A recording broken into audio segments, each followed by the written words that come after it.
Hello everyone, আজকে আমি বানাবো ক্যাডবেরি চকলেট আইসক্রিম। এর জন্য আমি নিয়েছি একটা 20 টাকার ডেইরি মিল্ক চকলেট।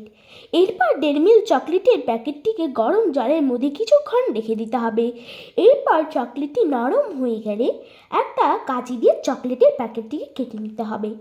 এরপর এই গলে যাওয়া চকলেটের মধ্যে পরিমাণ মতো দুধ মেশাতে হবে।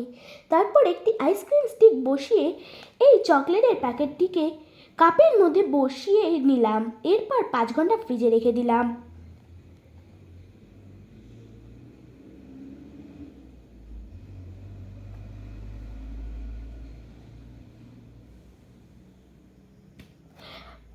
প্রায় 5 ঘন্টা পর ফ্রিজ থেকে বার করার পর ready tasty Cadbury chocolate ice cream.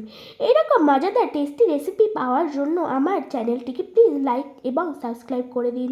Tata, bye bye, দেখা হচ্ছে নেক্সট ভিডিওতে।